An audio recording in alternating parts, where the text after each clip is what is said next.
खबर की शुरुआत करेंगे जम्मू से आ रही बड़ी खबर के साथ। किराएदार सत्यापन के लिए अभियान, पुलिस ने सत्यापन के लिए किया अनाउंसमेंट। उपायुक्त जम्मू ने सत्यापन के दिए हैं आदेश।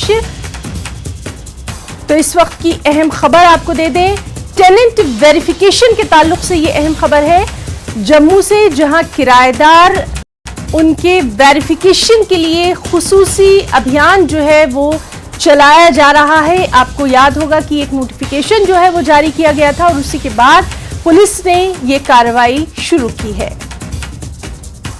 तो उपायुक्त जम्मू ने इसके आदेश दिए हैं और उसके बाद से ये टेनेंट वेरिफिकेशन का काम अंजाम दिया जा रहा है। हमारे साथ इस वक्त मौजूद हैं हमारे साथी समीर भट्ट। समीर, बेहद अहम ये खबर है और इसके ताल्लुक से आपसे जानकारी चाहेंगे कि क्या ये कार्रवाई जो है ये शुरू कर दी गई है और कितनी तेजी से इस पर अमल किया जा रहा है? देखिए हिना, मैं आपको बता दूं, अगर सिक्योरिटी के तनाजुर से देखें, जो सुरक्षा का जो इशू होता है उसमें जो पुलिस है और सिक्योरिटी एजेंसीज वो हर कोई ऐसा स्टेप उठा रही है जिससे कि यहाँ पे पीस बरकरार रहे और आतंकवादियों की जो नापाक हरकतें हैं या उनकी जो अजाइम है उनको डिफीट किया जाए। इसी कड़ी में ये एक कदम उठाया गया है डिप्टी कमिश्नर जम्मू की तरफ से, और पुंछ, राजौरी जैसे डिस्ट्रिक्ट्स में भी और बाकी डिस्ट्रिक्ट्स में भी, कई डिस्ट्रिक्ट्स में इसी तरह के ऑर्डर निकले हैं पिछले दिनों, जिसमें जो लोग हैं जो जिनके घरों में किराएदार रहते हैं, तो उनसे कहा गया है कि वो पूरी डिटेलिंग दे। जो किराएदार रहते हैं वो कहाँ के रहने वाले हैं, कहाँ से आए हैं, कितने लोग हैं, उनकी पूरी जो छानबीन की जाएगी। क्योंकि ये इसलिए किया जा रहा है क्योंकि बहुत सारे ऐसे इंसिडेंट्स हुए हैं, ऐसा देखा गया है कि जो लोग हैं, जो एंटी नेशनल एलिमेंट्स हैं, जो टेरर लिंक्स के साथ, जो टेररिस्ट के साथ जिनका लिंक है डायरेक्टली और इनडायरेक्टली, वो लोकेलिटीज में, रेजिडेंशियल एरियाज में किराए पे कमरे लेते हैं और उसके बाद वो अपनी जो एक्टिविटीज हैं उसको कैरी आउट करते हैं और टेरर एक्टिविटीज में हिस्सा लेते हैं।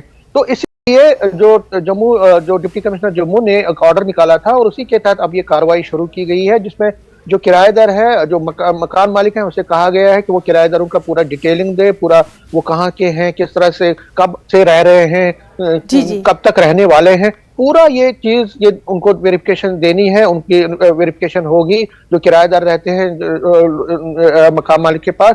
तो ये जगह जगह पे इस कार्रवाई को अमल में लाया जा रहा है और बहुत जल्द इस कार्रवाई को पूरा भी कर लिया जाएगा, क्योंकि सिक्योरिटी एजेंसीज और पुलिस की ये कोशिश है और गवर्नमेंट की भी, एडमिनिस्ट्रेशन की भी, जम्मू एडमिनिस्ट्रेशन की, कि सारी जो कलेक्शन है, सारी जो वेरिफिकेशन है वो से जल्द कंप्लीट हो। क्योंकि देखिए सिक्योरिटी के एंगल से भी अगर हम देखें तो जो ओवरग्राउंड वर्कर्स हैं, जो हाइब्रिड मिलिटेंट्स हैं, वो विदाउट एनी प्रॉब्लम के किसी भी जगह पे अपना किराए का कमरा लेते हैं और फिर वहां से, उस मकान से ही अपनी जो एक्टिविटीज को कैरी आउट करते हैं।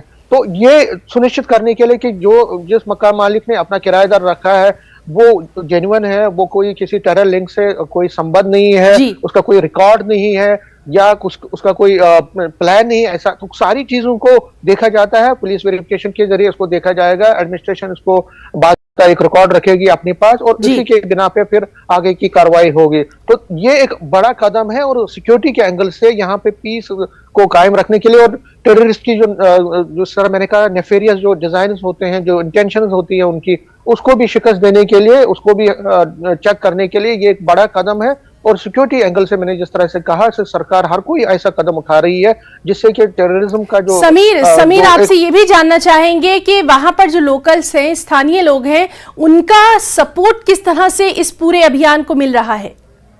बिल्कुल सपोर्ट की बात है। अगर जम्मू की बात करें तो यहाँ पे हर वक्त सरकार को, पुलिस को, सिक्योरिटी एजेंसीज को हर वक्त सपोर्ट मिलता है।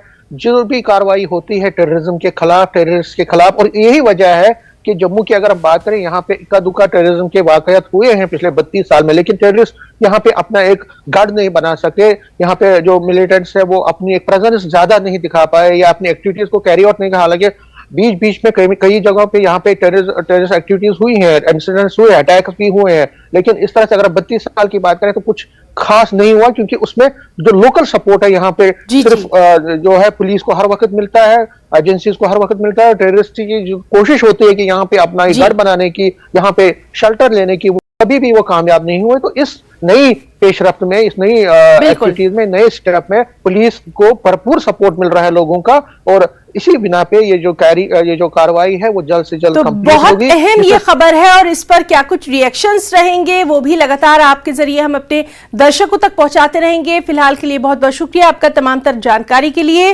तो दर्शकों, आपने देखा, हमारे साथी समीर भट्ट बता रहे थे कि जिस तरह से ये एक अहम टेनेंट्स का वेरिफिकेशन जम्मू में शुरू किया गया है और बहुत तेजी से ये काम किया जा रहा है, काफी अहम इसको माना जा रहा है। इस पर लगातार हमारी नजर बनी रहेगी। एक और अहम खबर, पुंछ जिले के बेंच में अल्पसंख्यक समुदाय के घर पर देर रात को अज्ञात शरारती तत्वों द्वारा पत्थरबाजी की गई, जिससे क्षेत्र में दहशत का माहौल है। जानकारी के अनुसार रात बेंच गांव निवासी विपिन कुमार बाली पुत्र जगदीश बाली के घर पर पथराव होने लगा। इसके बाद पीड़ित परिवार ने पुंछ पुलिस को इसकी सूचना दी। इसके बाद एसएचओ रंजीत सिंह राव मौके पर पहुंचे। उन्होंने तमाम तर चीजों की जांच की। इससे पहले भी एक हफ्ता पहले इसी गांव में इसी तरह अल्पसंख्यक समुदाय के घरों पर पत्थरबाजी की गई थी।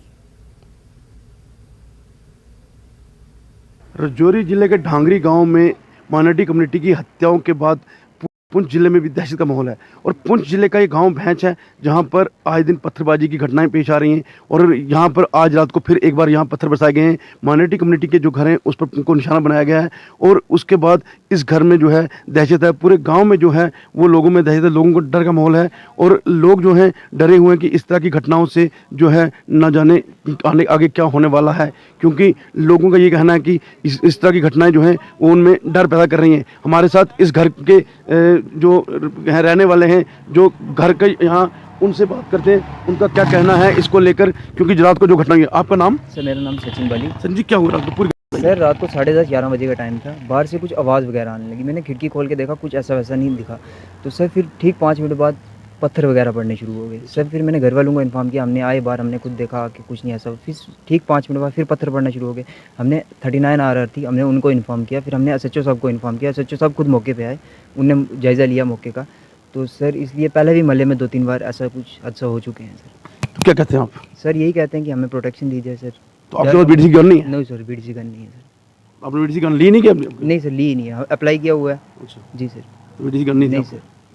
तो क्या अभी कोई देखा भागते हुए कोई? सर नहीं, हमने अपनी आंखों से किसी को नहीं देखा। लेकिन पत्थर यहाँ पत्थर पड़े हैं सर। तो डरे हुए क्या? जी सर बिल्कुल। तो देखिए, इनका कहना है कि पत्थर पड़े हैं, और 2 बार जो है ये पथराव की घटना हुई। इससे पहले भी गांव में पथराव की घटना हुई, और इनका ये कहना है कि हमने बीडीसी की गन के लिए अप्लाई किया है, हमें अभी तक गन नहीं मिली है। और इनका ये भी कहना है कि हम चाहते हैं कि यहाँ पर सुरक्षा दी जाए, ताकि इस तरह की घटना पेश ना आए। क्योंकि कुछ शरारती तत्व हैं जो इस तरह की घटनाएं पैदा करके जो सांप्रदायिक तनाव पैदा करना चाहते हैं। लेकिन पुलिस की तुरंत कार्रवाई रात को, इनका कहना है कि एसएचओ जो है मौके पर पहुंचे, आर्मी यहाँ पर मौके पहुंची, तो इससे लोगों को कुछ हौसला है। लेकिन उसके बावजूद भी लोग यही चाहते हैं कि यहाँ पर सुरक्षा दी जाए और इस तरह की घटनाएं जो है पेश ना आए। मनीष शर्मा, न्यूज़ 18 नेटवर्क, पुंछ गाँव।